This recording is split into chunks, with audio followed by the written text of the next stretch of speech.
bienvenidos y bienvenidas al curso de literatura.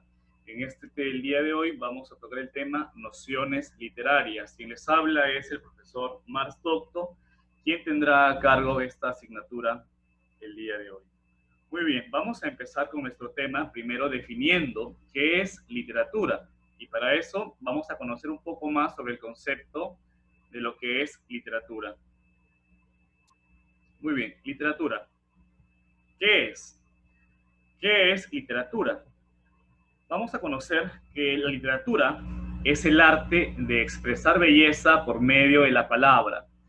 Es decir, que la literatura es una de las tantas artes que existe, pero en este caso, la literatura utiliza como medio, ¿ok? Como medio para poder expresar ese mensaje en sus obras, que utilizará como medio la palabra, ¿ok? Entonces, la palabra es el medio que utiliza la literatura para poder expresar belleza, para poder expresar lo que el autor quiere darnos a entender, a conocer, es mediante la palabra. Otro concepto más amplio, un poco más que abarca más términos, nos dice la literatura es una forma de comunicar una visión especial del mundo, ¿ok? Por medio de la palabra con la intención de hacer arte. Entonces, dice, la literatura es una forma de comunicar, es decir, que existen diversas formas de comunicar, pero la literatura es una de ellas. Ahora, ¿qué vamos a comunicar por la literatura? Vamos a comunicar pues una visión especial, ¿ok? Vamos a comunicar una visión especial. ¿Y qué es eso? ¿Qué es una visión especial? Es decir, cómo nosotros percibimos, cómo nosotros sentimos, concebimos el mundo, ¿no? El mundo que nos rodea, este mundo físico, este mundo social, natural, cómo lo sentimos, cómo lo hemos venido asimilando a lo largo de nuestra vida mediante diversas vivencias, creencias, etcétera. Entonces, esa es la visión especial que tenemos del mundo. Ahora, esa visión la voy a comunicar, la quiero compartir con los demás. ¿Y qué voy a hacer? ¿Qué utilizo para comunicarla? En este caso, vamos a utilizar la palabra. En la literatura utilizamos para comunicar nuestra visión la palabra. El medio para comunicar es la palabra. Ahora, ¿con qué intención utilizamos esta palabra? La utilizamos con la intención de hacer arte, ¿ok? Con la intención de hacer arte. Y esto la diferencia de otros textos o de otros textos que utilizan la palabra. El arte quiere decir que básicamente lo que quiere es generar una emoción, generar agrado, generar un goce estético. Muy bien, entonces lo que quiere acá el autor comunicarte mediante palabras es que tú te emociones, que al leer lo que él quiere comunicar, pues te sorprendas, tengas una pequeña satisfacción, sientas agrado. Y esto es lo que lo hace muy distinto de otros textos. Si ustedes se dan cuenta, la palabra se utiliza en muchos textos, pero solamente los que tienen la intención del arte, de hacer arte, son considerados literatura. Entonces, eso que quede muy claro. La palabra, en este caso, tiene la intención de hacer arte, de agradar, de generar una emoción, un goce, un placer a quien lo lee. Muy bien, entonces eso sería la literatura, ¿correcto? Se utiliza como medio la palabra con la intención de hacer arte. Ahora vamos a conocer un poco sobre el proceso comunicativo de una obra literaria. Como ustedes ya saben, ¿no? En la comunicación siempre hay dos elementos que deben estar siempre ahí para que la comunicación exista, se desarrolle, se dé, que son el emisor y el receptor. Estos dos agentes son clave para que la comunicación exista. Ahora, como ya sabemos, el emisor es quien envía el mensaje y quien lo recibe es el receptor, quien lo decodifica es el receptor. Muy bien, en el plano literario, el emisor será el autor y el receptor será el lector que busca el placer estético. ¿Okay? Y el mensaje que el emisor transmite se da mediante la obra literaria. ¿Okay? Es la obra literaria. Ahora, este mensaje tiene varios componentes. Uno de ellos es el código.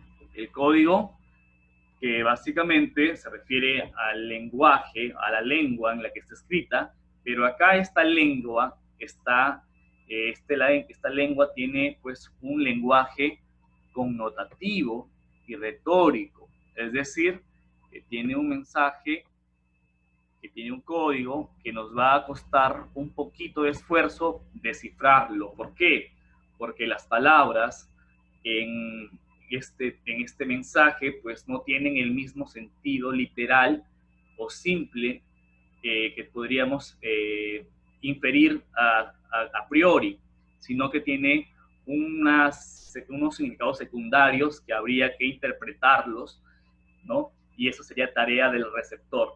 Muy bien, aparte del código, también tenemos el canal. El canal es el medio físico a través del cual el mensaje llega al receptor. Entonces, el canal o el medio físico, cómo va a llegar el mensaje al receptor, será acá generalmente un libro. Un libro será generalmente quien actuará de canal para que el mensaje llegue a manos del receptor. Y todo este mensaje, ¿correcto?, está dentro de un contexto. El mensaje está dentro de un contexto. Y este contexto y de este mensaje pues se desarrolla en el mundo de la ficción, ¿no? La ficción creada, la ficción que el emisor ha creado, ¿no? Entonces, este mensaje vive en un mundo irreal, en un mundo que no existe en la realidad, sino es una ficción, evade la realidad. Por lo tanto, esto sería entonces el proceso comunicativo de la obra literaria, ¿correcto? Muy bien. Continuamos entonces y vemos acá dos tipos de lenguaje. Tenemos el lenguaje coloquial, acá, y tenemos también el lenguaje literario. Ambos lenguajes vamos a conocer cuál es la diferencia y cómo a veces tienen relación entre ellos. Empezamos primero con el lenguaje coloquial. El lenguaje coloquial, pues como dice acá, lo utilizamos en nuestra vida diaria, es decir, para comunicarnos en nuestro quehacer diario, en nuestra vida diaria, en casa, en la calle, en la escuela, lo utilizamos en la vida diaria. También lo usamos de manera espontánea, es decir, simplemente fluye así con naturalidad, y no hemos preparado nada, no hemos elaborado previamente algo, sino que es espontáneo, fluye nada más. Y dice acá también, sirve fundamentalmente para comunicarnos, efectivamente, para comunicarnos. Y ahora, tiene acá, dice, un valor denotativo. Tiene un valor denotativo. ¿Ok? ¿Qué quiere decir eso? Que básicamente este lenguaje no requiere de pensar mucho en el significado de una palabra, porque literalmente lo que dice es objetivo, es claro. Por ejemplo, si yo digo, mi casa es verde, simplemente yo a la primera identifico el significado, que la casa que yo tengo se ha pintado o tiene la fachada de color verde. No hay mayor interpretación, es algo simple, eso sería entonces denotativo. Muy bien, por otro lado tenemos acá el lenguaje literario, que dice que se nutre del lenguaje coloquial. Muy bien, acá vemos una relación. Entonces, el lenguaje literario se nutre del lenguaje coloquial para poder armar luego sus oraciones, o vamos a conocer un poco más sobre esto. Se nutre del lenguaje coloquial, pero vamos acá con un detalle. Dice, exige arduo trabajo de selección y elaboración para expresar aquello que el escritor quiere expresar. Si muy bien se nutre el lenguaje coloquial, pues acá requiere o exige un trabajo arduo, o sea, un trabajo que lleva tiempo, lleva dedicación, esfuerzo, para seleccionar las palabras adecuadas para que el escritor elabore un mensaje, ¿ok? Un mensaje preciso, un mensaje correcto, un mensaje pues que exprese todo lo que él desea, y para eso le va a tomar tiempo elaborar y seleccionar las palabras. Muy bien, elaborar el mensaje y por ende pues elegir las palabras correctas para poder expresar. Ahora, ¿con qué fin se hace esto? Se hace con un fin estético, ¿okay? Con un fin estético. Es decir, quien oiga, quien pues escuche el mensaje, pueda sentir cierto placer, cierto gusto, cierta admiración. Muy bien, entonces busca, por lo tanto, expresar belleza. Ahora, este lenguaje tiene un valor connotativo. Valor connotativo figurado, ¿ya? Figurado o también metafórico. Entonces, quiere decir que las palabras que este lenguaje emplea, pues tienen cierto significado que no es el simple. Es un significado pues secundario que el autor ha elegido darle, ¿ok? Entonces, para hacerlo un poco más sencillo, vamos a unos ejemplos que nos va a permitir un poco aclarar aún más esta diferencia. Muy bien, entonces, denotación, connotación. Denotación nos dice, por ejemplo, este primer ejemplo nos dice, la mano tiene 5 dedos. Yo creo que todos hemos entendido el mensaje. No tiene mayor otro significado, queda claro, ¿no? La mano tiene 5 dedos. Ahora, eso es un claro ejemplo de denotación. Es objetivo, es claro, no requiere mayor explicación el ejemplo. Y vamos al siguiente, al de connotación. El ejemplo nos dice, en la mar de todos mis conflictos. Como ven, aquí ya hay un poco de trabajo, porque vamos a tener que interpretar, ¿ok? El significado de mar, la mar de todos mis conflictos. Vamos a tener que analizar las palabras, la figura que nos plantea, a qué nos hace referencia, a qué hace alusión.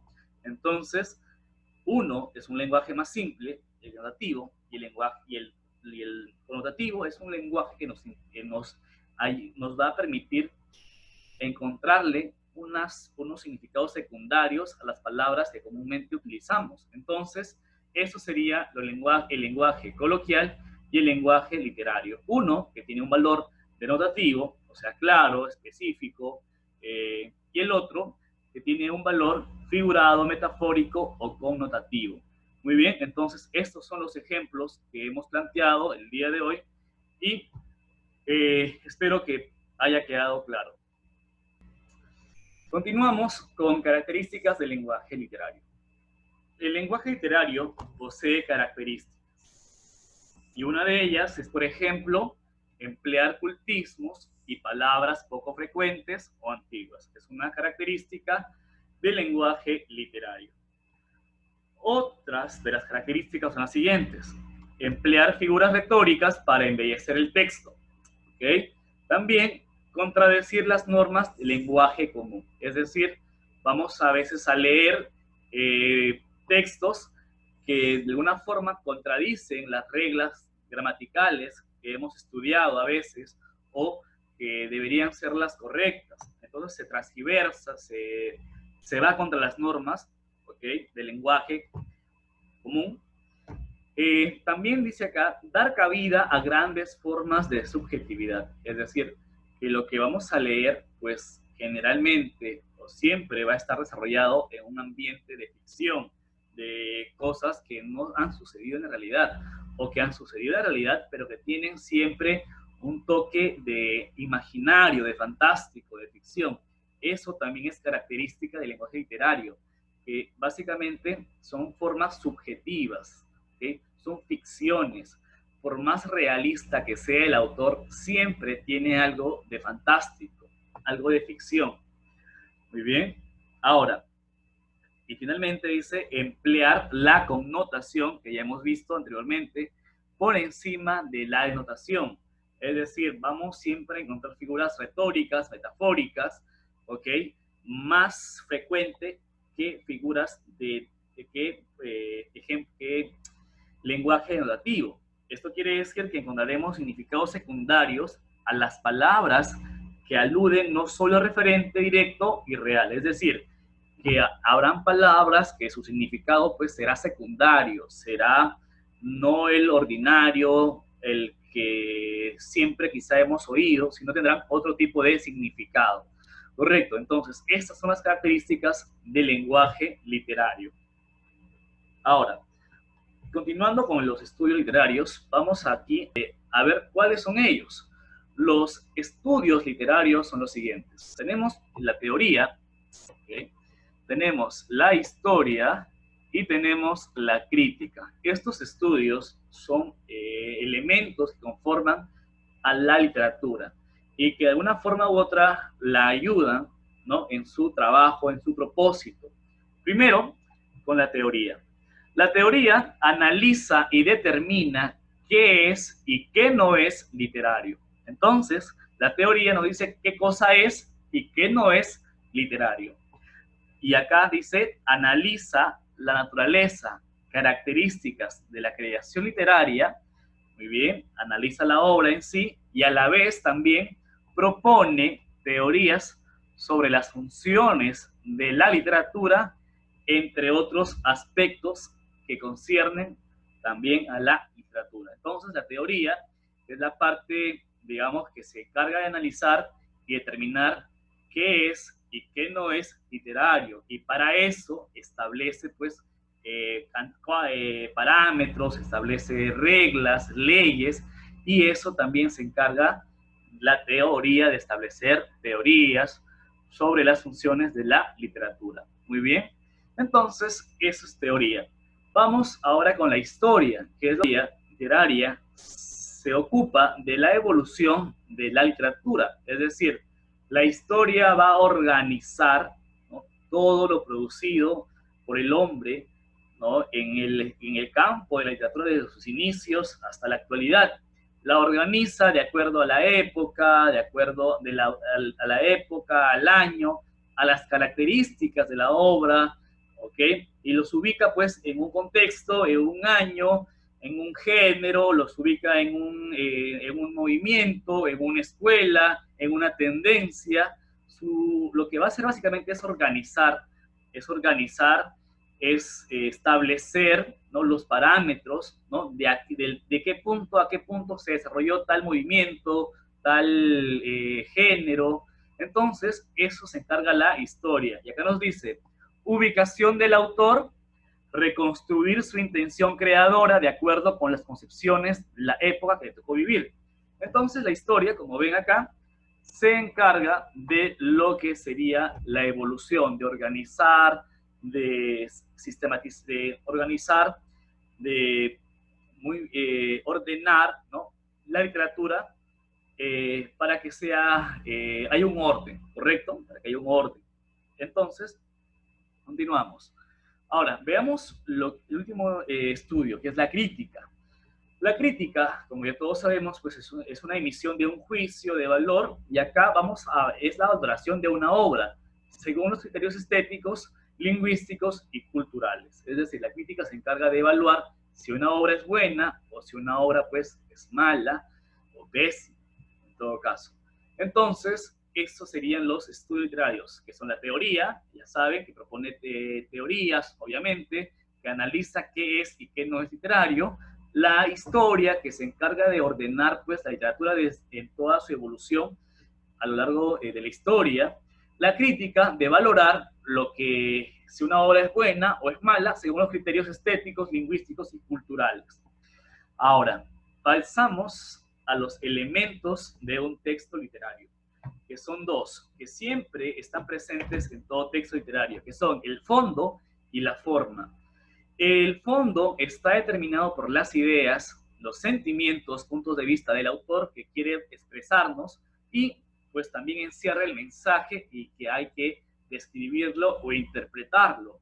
Por otro lado, la forma es básicamente la configuración externa del texto literario. Básicamente es cómo nosotros apreciamos cómo están conformadas las oraciones, las hilas, las oraciones, la hilación de los textos, las técnicas que se utilizaron para poder armar todas las, para presentarnos la narrativa, ¿ok?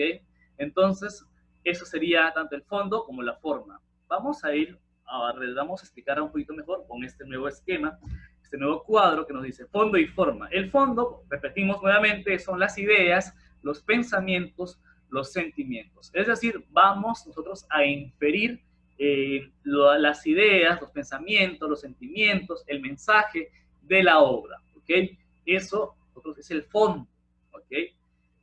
La forma, como ya vamos a repetir nuevamente, es cómo están expresadas las ideas, cómo están expresadas las palabras que se emplearon para expresar esas ideas, esos pensamientos, los recursos que utilizaron, ¿no?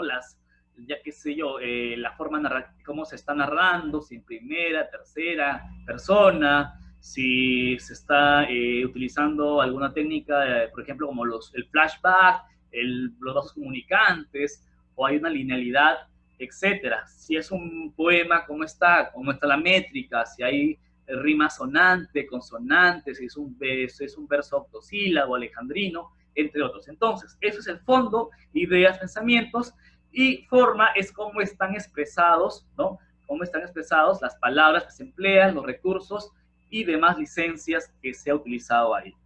Muy bien, chicos, bien, el tiempo nos quedan 5 minutos. Si es que se corta la transmisión, yo les voy a avisar, les pediría que por favor ingresen nuevamente a este link para poder continuar con la clase, ¿ok? Muy bien, continuamos entonces. Ahora, continuando, formas de composición. Existen dos formas de componer una obra literaria, de poder llevarla a cabo. Y una de ellas es el verso. El verso es una forma de composición que se caracteriza por las siguientes razones. Características. Muy bien. A ver, primero, el verso, las líneas no ocupan todo un renglón. ¿Okay? No ocupan todo un renglón. ¿Ok? Sino que solamente ocupan un sector de la hoja, un sector de los renglones, no abarcan todo de corrido, sino solamente una pequeña posición en el espacio que vamos a escribir. Ahora, en cada línea, generalmente vamos a ver que los versos tienen el mismo número de sílabas, ¿ok? Tienen el mismo número de sílabas. Por lo general, eso es en los versos clásicos. Ahora los versos modernos ya rompen con esta métrica, con esta característica, pero por lo general siempre tienen el mismo número de sílabas. En nuestro ejemplo, que vemos acá al costadito, tienen 8 sílabas cada verso, cada línea. Muy bien, cada verso. Ahora, otra característica del verso es que los sonidos finales se repiten, ¿ok? Existe esa musicalidad, esa rítmica de que los sonidos se van a repetir. Ahora, otra es que, bueno, los versos tienen también ciertas licencias que ya luego lo veremos en los siguientes temas. Muy bien, eso entonces es lo que sería las características del verso. Recuerden que no ocupa un solo renglón, no ocupa todo el renglón, que siempre tienen, por lo general, siempre tienen un número de sílabas exacto, ¿no? En cada línea. Ahora, y que también los sonidos suelen repetirse, ¿ok? Los sonidos finales suelen repetirse. Ahora, también hay versos que no aplican esta norma, que los sonidos no se repiten, ¿ok? Pero lo que hemos visto son características generales de los versos. Otra forma de componer es la prosa. La prosa, ¿ok? Es la forma habitual de escribir, ¿ok? Es la forma habitual de escribir, ¿ok? Cuando escribimos en prosa, generalmente se escribe ocupando todo el reglón ocupamos, de derecha a izquierda, todo el reglón. Muy bien, y los enunciados se disponen de forma continua. Ahora, la prosa además no posee un ritmo especial, no tiene una rima, no tiene una repetición de sonidos al final de cada oración o de cada línea. Y, como ven, también la prosa, las oraciones no tienen el mismo número de sílabas, ¿correcto? Entonces, ¿qué es la diferencia entre prosa y verso? Ahora, ¿dónde encontramos ejemplos de prosa y ejemplos de verso?